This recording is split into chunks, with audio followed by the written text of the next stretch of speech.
Rolling sound, quiet. Here we go. Reading. 1.57. And starting right and action.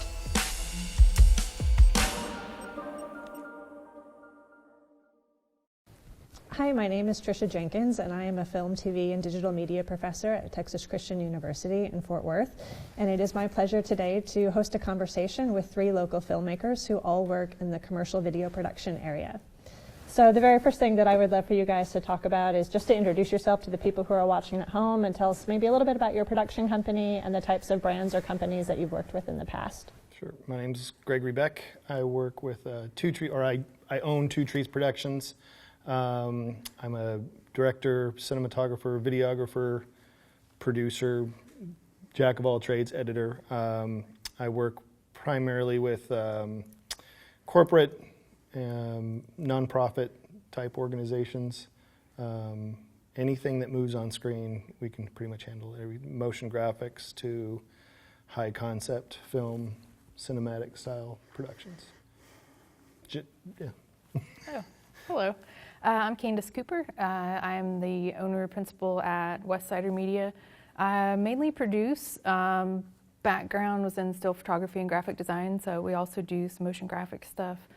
I'd say our bread and butter is brand films, commercial motion graphic stuff, and some TV commercial stuff. Some brands that we've worked with, ExxonMobil, Dickies Arena, Texas Health, Fort Worth Stock Show and Rodeo here locally, just to name a few, and just kind of run the gamut of projects between them. So, I'm Warren Cook. I have a company called Make Something Beautiful, and we do film, photography, and storytelling. And I'm kind of a creative director kind of thing, and I just love, I guess I love what we do. And we basically have storytelling, and we do big brands like AIG Financial, and we've done Visit Fort Worth, we've done Blue Zones project, but kind of a jack of all trades too, as far as everything. I come from the creative direction background in advertising, and then moved into film. That's more my passion. So actually, I will have you start with this next question then. So can you tell the people at home like how you got into commercial video production? Is this what you started out wanting to do when you started your career? If it's not, how did you end up here? I started my career drawing, always creating, making music, designing, anything that I could create, that was my passion. And it started at a young age and never stopped. And then I grew into advertising, and I was a creative director for many years doing what you think of the big ad agencies doing, the direct mail, the drip campaign, all that kind of world. Then we morphed into a lot of conferences, which morphed into film and stuff that would happen there, and branding the conferences. And then we were filming stuff all over the country. And I just got to a point where I loved the film side of it. And I also just loved the being authentic. Like I saw what advertising to me was doing, and it felt like it was going a way that I didn't care about. So I really loved when I got to sit down and talk to somebody and didn't care about, this sounds bad, didn't care about what the client said, but I cared about what the person said in front of the camera. And that was always the most passionate part for me. So that's how I kind of weaved that way into that world, is I just started doing what I believed in, as far as that, and then that kind of opened up doors. Candace, what about you? So started my career as an editorial photographer for an equestrian organization. So traveled all over taking equestrian photos, writing editorial stuff. Got interested in graphic design, took the leap of faith out to be an entrepreneur, and just kind of honestly by watching what the industry wanted, everybody started wanting film and video. So it was, like Warren said, I think at the core, I've always been a storyteller and interested in stories. And from the commercial standpoint, like I'm fascinated with people that are entrepreneurs and business owners. And I think if you look at it the right way and you sit down and cross with the person, that's an interesting story. No matter what they're trying to tell, that's the fun challenge of it. So it's just kind of definitely did not go to film school, did not set out to be on this path, but just kind of evolved into it by being interested in people and interested in kind of expanding the portfolio of how to dynamically tell a story. What about you, Greg? I was born on a horse ranch in Colorado. I'll skip a little bit. Through several trials and tribulations, ended up working at an in-house agency for a baseball card company. And this is back in the late 90s. And we were doing promo videos for our products. This is long before YouTube. And I think we were doing some of the first promotional video online. Nobody would look at it. But we got such a kick out of it. And I had been writing screenplays and all that sort of thing. And so my career immediately gravitated right towards production. I love editing. I'm all self-taught, so I love editing. I love shooting. I like the interview concept. And nobody collects baseball cards anymore, so they laid a bunch of us off. And I immediately grabbed a camera, started filming anything and everything from bar mitzvahs to Spanish-speaking car lot commercials to weddings, you name it, anything I could film and edit. And 15 years later, here we are. So still a one-man band, but I think, like everybody else, it is a medium that grabs you, and if you enjoy storytelling or people and learning multiple different areas of discipline, that's something that I think is attractive, and that's probably what drew me to it. So. Okay. So a lot of my students, when they go to graduate, they feel like they have to move to Los Angeles, or they have to move to New York, or maybe at least Austin if they want to stay in Texas, in order to have a career in film and TV. Obviously, all of you guys have found a way to make Fort Worth your home and to make it, a viable business in video production here in Fort Worth. So can you talk a little bit about what it's like to be a Fort Worth filmmaker and what the DFW area, and really Fort Worth in particular, has to offer, like what you find beneficial or engaging about working in this particular city? Candace, I'll start with you. Super passionate about this because I lived in Austin before I came here. And I love Austin, but I came to Fort Worth because I felt like it was untapped. And it's grown. I've been here 11 years now, and it's changed and grown immensely since I've been here. I would tell anybody that thinks that they have to move to the coast, you don't have to. I think in any mid-sized town market in America, don't be afraid to start small. You need to start small. Like you can't walk, you're not gonna walk into Nike at 23 years old and say, I got an idea, here we go. Like you start small, and don't be afraid to start small with the companies that you approach. One of my biggest clients, we started out doing their annual report as a video, and now we handle basically anything video advertising for them. So I think find a place that you are inspired by, that you like to be in the community, and the environment fits your style, and go with it. There's opportunities everywhere, whether it's might not be something super sexy, like everybody wants to do a car commercial or a sneaker commercial, right? But that's I think the real creativity is making something special out of something that maybe doesn't look so special to the common person. So, Warren, what about you? I love Fort Worth. I mean, I've come from San Diego. I've been here about 17 years, and I was working for the same advertising agency when I came here. And so I kind of just was doing stuff and filming stuff all over the country, and brands and designing and all that stuff. But the fall of 2008, 2009 made me kind of walk outside the door and say, wow, Fort Worth's got some cool stuff. And then I started to fall in love with the characters around Fort Worth. And as I started to shoot stuff around the country and started to define like what I didn't like shooting, what I did like shooting, I kind of decided like, I'm going to start shooting stuff. It doesn't matter if it's paying or not paying. Mm-hmm.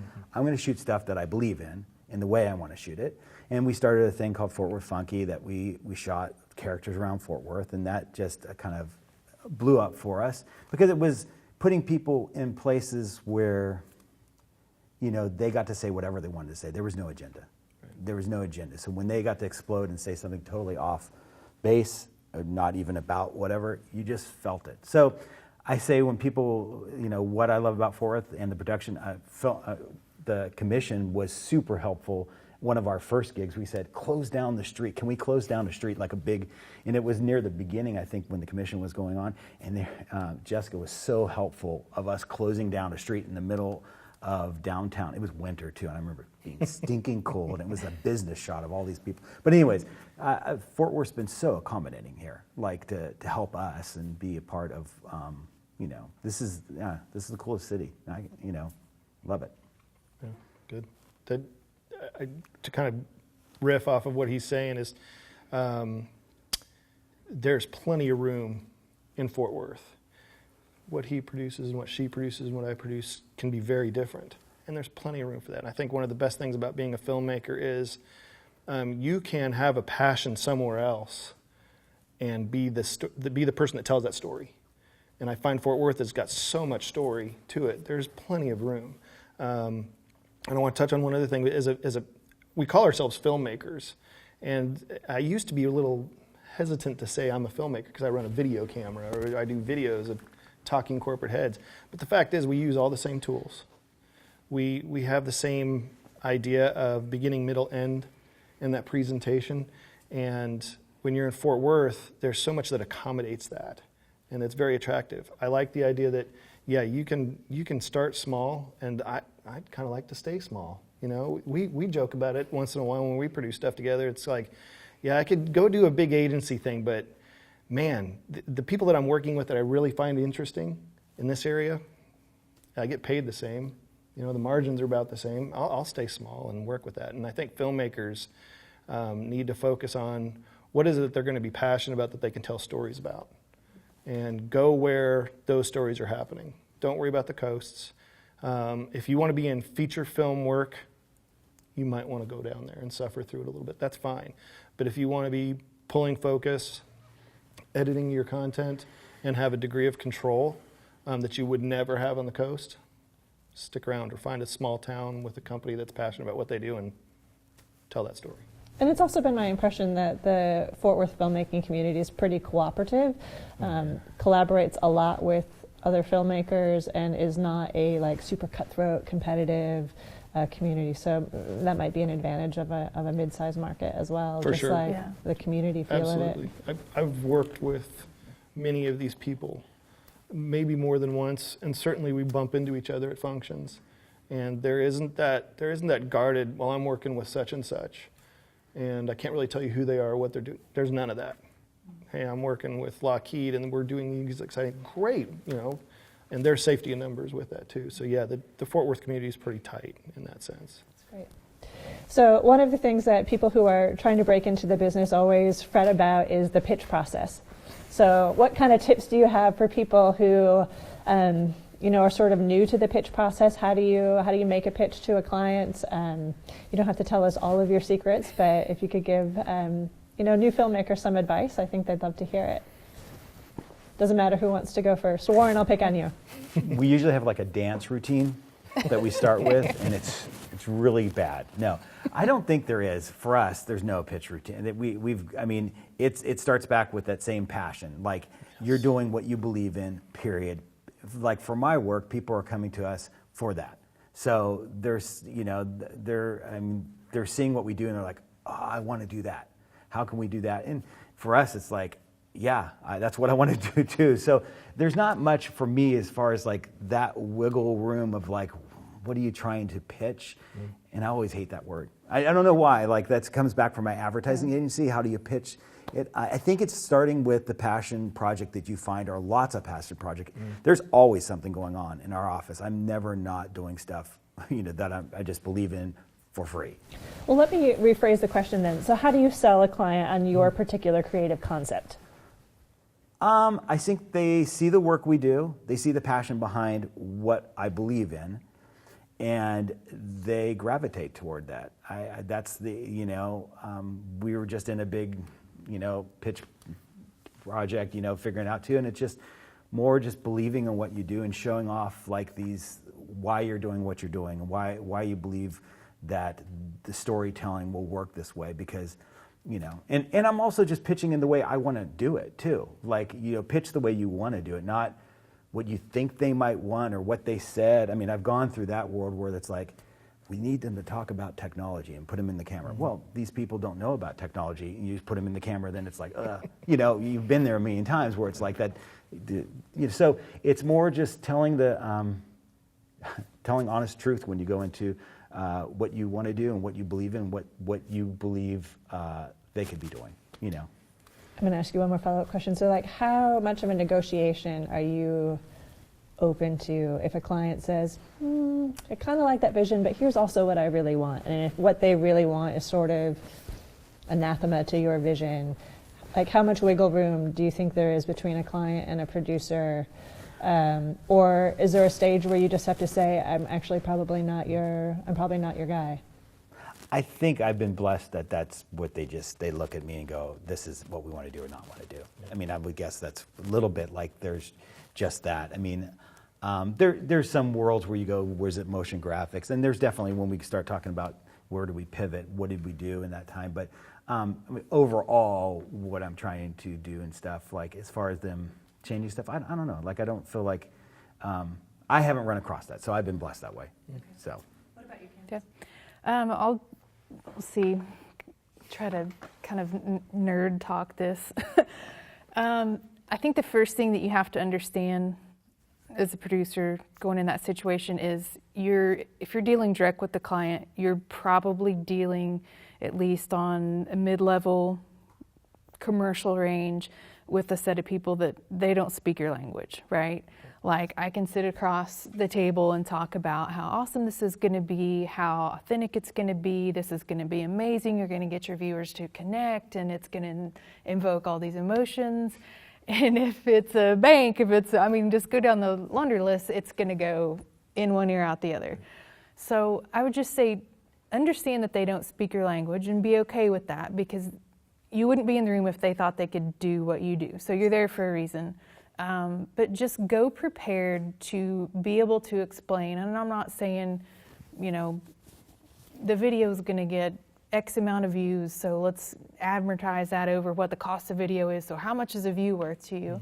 But just give them some basic black and white of why this is important, how it's going to benefit them. I mean, just understand that they don't think like you do. It's right brain, left brain thing. So you gotta come with your toolkit to be able to put your thinking cap on a little bit and get on their level and understand that's probably what it's going to take to seal the deal.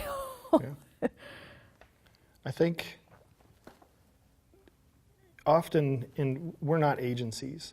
Often we're seen and we're picked or we're referred, and the client is seeing our work before they really approach us, often, especially in the bigger budget, bigger scope projects. So what do we have? We have a reel, or we have demonstration samples and that sort of a thing. To kind of go back to the core of your question, if a young person is out there doing this, you may not have anything, in which case you need to go develop your look. And that's your reel. That's, the kind of content you're going to cover. If you're going to be an equine, filmmaker or photographer, you need to go out and do this stuff, whether you're getting paid or not. You're like an actor. You need to be working.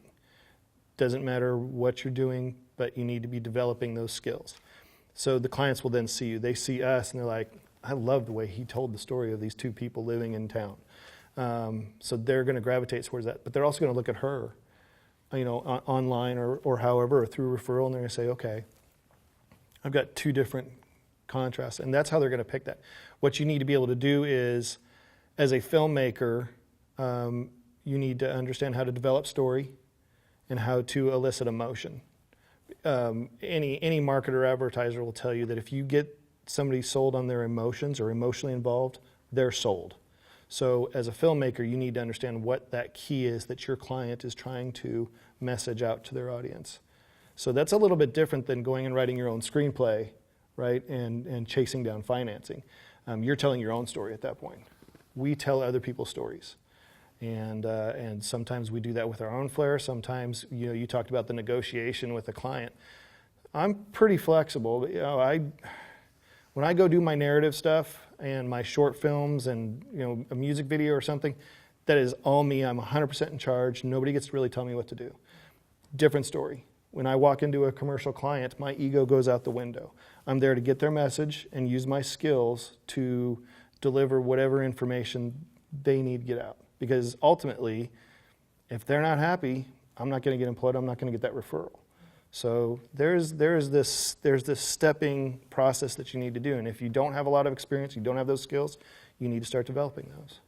And that might mean doing it for on the cheap or for free. I think the most important thing that both these guys said, and Warren, you guys have done an immaculate job, like big fan of your work. But go out like on your own, find something you're passionate about and create this. And I think that has served him obviously super well, that it's like you've got this beautiful body of work that people see that and they come to you and say, that's what I want. So it takes a lot of the sales process out of it. It's like, 100%. And you get to, without having to have a confrontation, you get control because they're coming to you because they've seen the body. So even if you're not working, just find something passionate to create and just keep building that style and that look. And I guess for me, I've been jaded, when you say like, go this way or go that way with the client, and like an ego, it's not necessarily about ego. I just feel like sometimes it's been like, you don't know what you don't know what you're doing.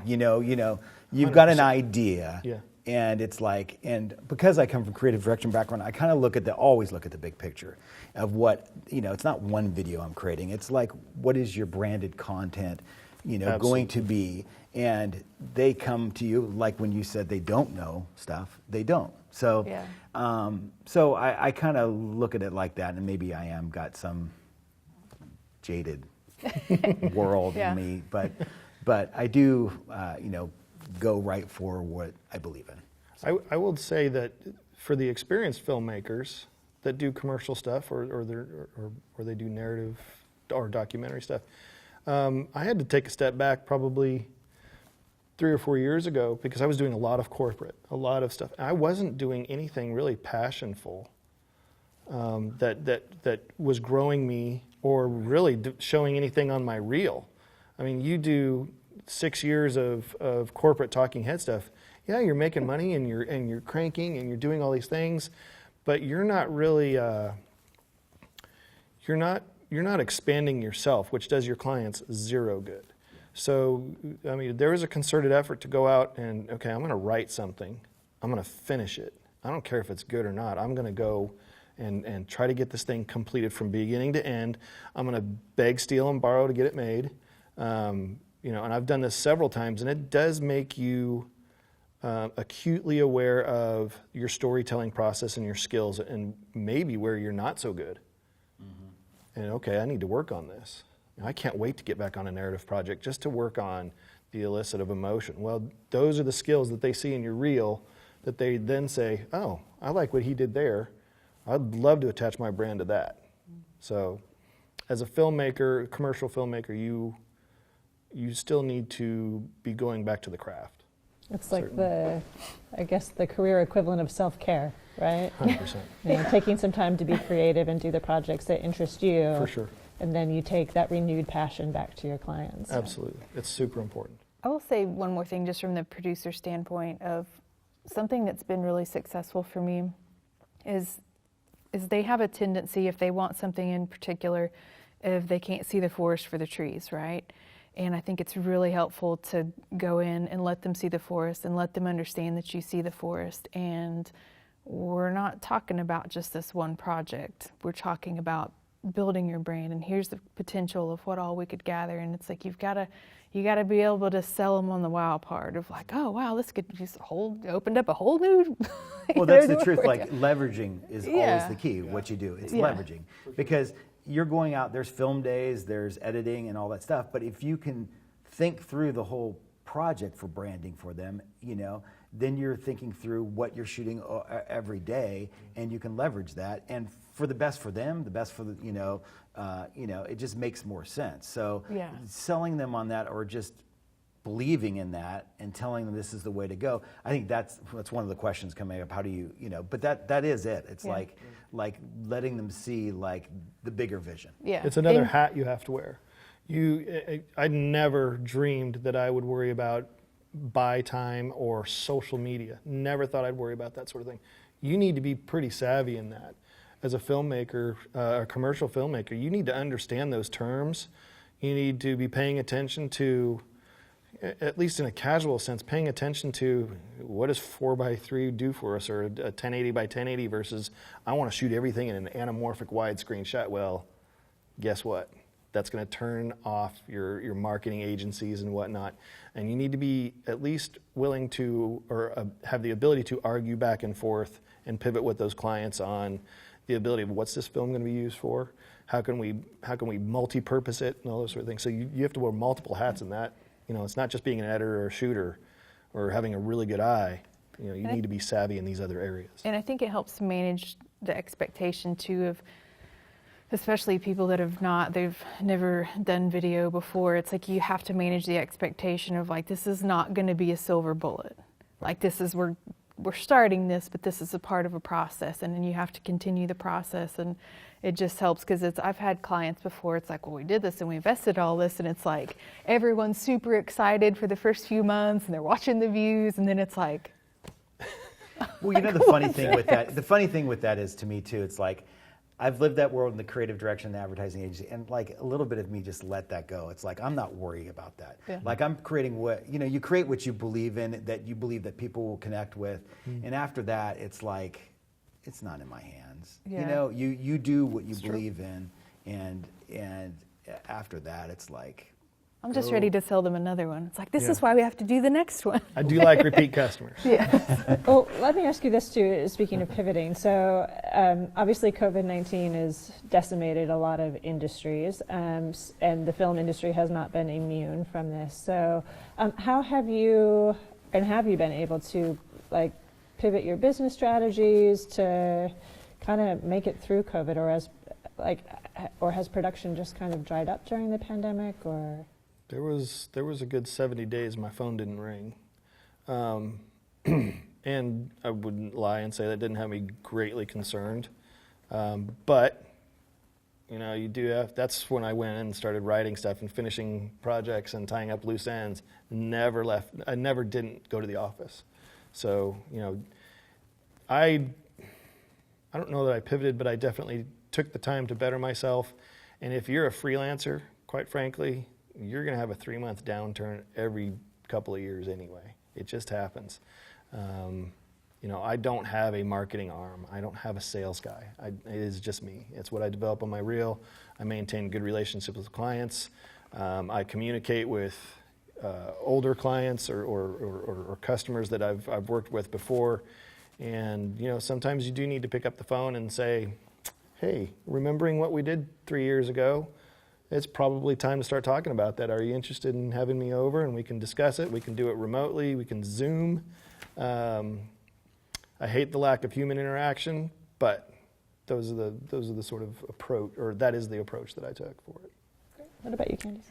I think it's the first time that I've ever sat down and looked at, like Greg, I'm like, okay, what do we got here? Crack the knuckles, pull up the hard drive with the file of all the client list. And it's like, I've never taken inventory of kind of like what industries my clients are in. And I never realized how weighted my client list was on event venues or large public gatherings. It's like, I mean, I just never thought about that of like, if something like this happens, that's going to wipe out 80% of my clientele, and then the other 20%, everyone's just kind of locked down. So I think that's been the biggest learning curve that I will do on a more regular basis from now on. And I think I would tell anyone, you can't be everything to everyone. I think the most successful people in this business are razor focused. I think if you're going to do car commercials, you be the car commercial guy.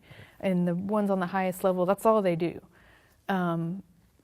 We've kind of had to do a little bit of everything, but man, it's definitely made me go back and like reach out to old clients that I've kind of gotten away from and just yeah, it's And to think about portfolio diversification. yes, exactly. Need to diversify, and apparently plan for other, global disasters, and go through the list of like, all right, so next year, what's going to happen? So might want to rethink any restaurants that I've got on the list. I think that we are running out of time, so Warren, I'm actually going to skip that question for you. I'm just going to ask you guys, if like in a minute or less, what's the wisest, sagest, no pressure here, the wisest, sagest piece of advice that you would give to people who are looking to get into commercial video production? And Warren, I'll start with you. Just do your passion. I just believe, do your passion.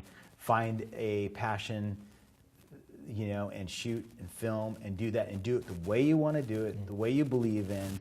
And, that is going to fill your soul. At the end of the day, it's going to fill the person's soul that you shot in front of the camera, whatever it is, whatever story, however weird it is, however cool it is, whatever you're into that you've always believed in, do it. That's what you go for. That is definitely where I'm at, and where I've been just from my, being in the commercial and, advertising world, and coming into this is just focusing on what you believe in. Find those stories that you believe in. I think that's what I would say. Great. Don't be afraid to start small. Like I said earlier, with any clients, start small. Offer something small and gain the trust, and just kind of build from there and find your passion. I will add on to both of those and say, it's never been a better time to learn how to run a camera or edit. YouTube is it. So what I would say is take advantage of that and become really good at being a filmmaker.